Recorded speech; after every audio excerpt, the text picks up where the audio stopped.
hablar sobre las guerras médicas. Como todos sabemos, las guerras médicas fue el conflicto bélico que hubo entre el imperio persa, el vasto imperio persa, y las polis griegas. ¿De acuerdo? ¿Por qué se llaman guerras médicas? Porque los griegos a los persas les daban el nombre de medos, y de ahí viene el nombre de las guerras médicas. Debido a que los persas se expandieron muchísimo y conquistaron la costa de Asia Menor, en la cual habían diversas polis griegas, y las sometieron, el resto de griegos que vivían en la otra parte de la Hélade, lo que hoy conocemos como Grecia, se decidieron que eso no podía consentirse y por lo tanto establecieron defensa contra los ataques de los persas, que también tenían una ambición de expansión muy grande. El rey de Persia, Darío I, envió un gran ejército en una flota a la bahía de Maratón, donde un ejército comandado por Miltíades les esperaba. Los soldados griegos de infantería pesada, toda la infantería griega era pesada, iban armados con una larga lanza, un escudo de acero y una pequeña espada, ¿de acuerdo? Se reconoce por su forma curvada la espada. Los soldados de infantería griega se denominaban hoplitas. Miltíades comandaba un ejército muy reducido de hoplitas que formó en una formación larga de falange, en la cual los hoplitas se ponían los de la primera fila con el escudo y la lanza recta, las tres primeras filas aproximadamente, y más tarde se iban levantando las lanzas. La falange nunca ha sido del todo vencida en combate. Formó así la bahía de Maratón y esperó el ataque persa. Los persas desembarcaron y enviaron su infantería, pero la infantería ligera persa no podía contra la infantería tan pesada de los griegos y por lo tanto Darío ideó una nueva estrategia que consistía en coger gran parte de sus tropas y navegar hacia Atenas.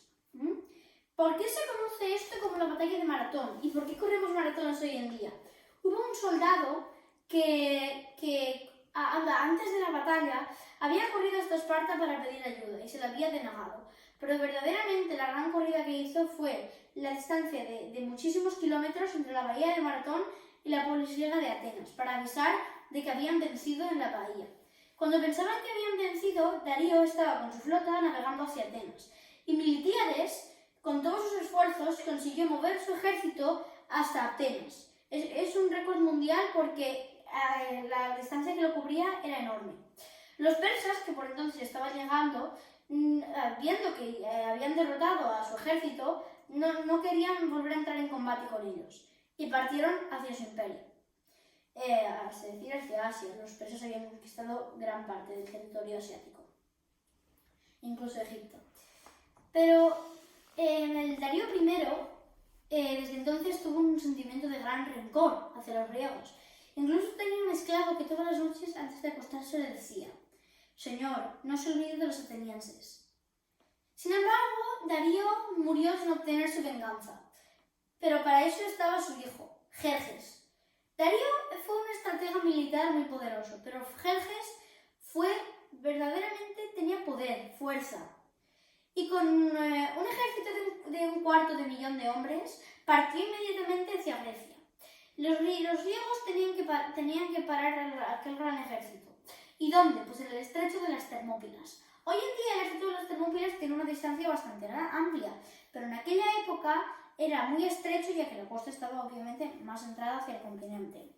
Y por lo tanto, los soldados persas tenían que formar en columna, ¿de acuerdo? Tenían que formar en columna.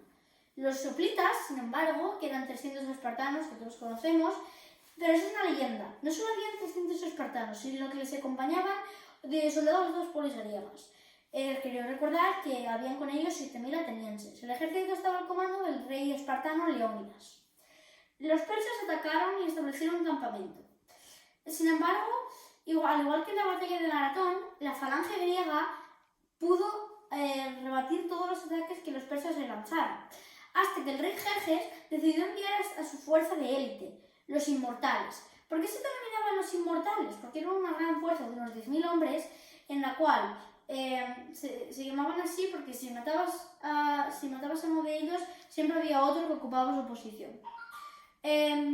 Tras muchísimo combate, los persas, viendo que no podían vencer aquellas fuerzas de élite espartanas y atenienses, un griego traidor, viendo su situación, fue hasta el campamento persa y les informó de que había un paso muy estrecho por encima de las montañas por el cual podían atacar la retaguardia espartana y ateniense. Y de esta manera cayó el pequeño ejército que habían enviado los helenos. Sin embargo, esto había dado tiempo a los atenienses para desplazarse, ¿de acuerdo? Y se fueron hacia el sur y hacia la isla de Salamina. ¿Por qué? Porque viendo su situación debían de evacuar la ciudad. Por lo tanto, cuando Jerjes llegó a Atenas, viendo que no había nadie, simplemente se limitó a saquear la ciudad. Y se enteró de que los atenienses habían evacuado la ciudad y se habían ido a la isla de Salamina. Por lo tanto, cogió su flota y atacó a los atenienses. Los barcos de los persas eran enormes, muy grandes y poco manejables, mientras que los de los griegos, más pequeños, se podían desplazar mejor. Esta fue la razón por la que el reducido número de barcos griegos supo abordar y acabar con todos los barcos persas. A pesar de que Atenas estaba ya destruida, los griegos de la isla de Salamina volvieron y consiguieron reconstruirla. De esta manera terminaron las guerras médicas. Sin embargo, los griegos nunca bajaron la guardia, ya que más tarde se formó la Liga de Delos, que era un grupo de polis griegas que daban dinero a Atenas para que tuviera preparada una gran flota en caso de que los persas volvieran a atacar. Esto provocó más tarde la guerra del Peloponeso, pero como dijo Michael Ende, eso es otra historia. Bueno, no voy a dejaros con el suspense. La guerra del Peloponeso fue a causa de esto que os he dicho antes, de la Liga de Delos, ya que el poder que había adquirido Atenas después de las guerras médicas molestaba y perjudicaba a otras polis bastante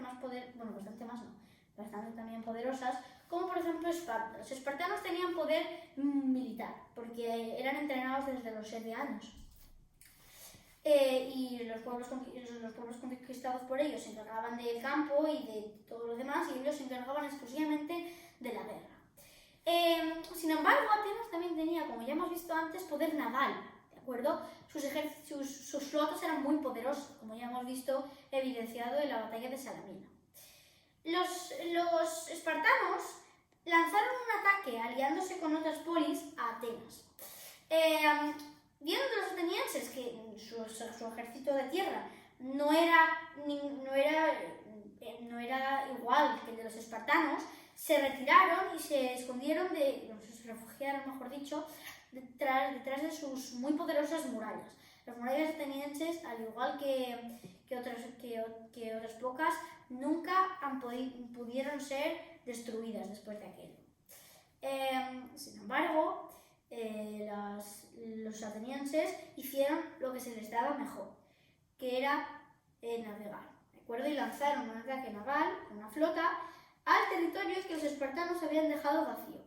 Dándose cuenta de esto, los espartanos rehuyeron y volvieron a su territorio para echar a los atenienses. Sin embargo, es un poco repetitivo. Los atenienses volvieron a Atenas y de esta manera la cosa quedó un poco en empate. Hubieron diversos enfrentamientos bélicos y siempre se quedaban en empate, porque a pesar de que no eran igual que los espartanos, el ejército de tierra ateniense había vencido en muchas ocasiones a otros ejércitos. Ya los persas, pensando que eran los espartanos, pensando que ya era la única cosa que podían hacer, contactaron y se aliaron con el peor enemigo de Atenas, los persas. Y junto con un gran ejército saquearon Atenas, y este fue el final de la polis griega, de la ciudad de Atenas como tal. Por último, hoy os dejo una pequeña reseña. A pesar de que hoy hemos hablado de Grecia, ahora voy a hablaros un poco de Roma. En este libro de aquí, SPQR, de Merivale, Princesa de Asturias 2016, se habla de todo, de las campañas bélicas romanas, de la política romana, que por cierto también nos dio gran parte de la democracia de hoy en día, y habla incluso también de las guerras púnicas, enfrentamientos. En el próximo vídeo hablaremos de las guerras púnicas, que fue el enfrentamiento militar entre Roma, el ejército romano, y el de Cartago. Y os dejo con el suspense diciéndoos que el ejército romano que se enfrentó al gran general y estadista Aníbal Barca no era aún el ejército romano que conocemos hoy en día.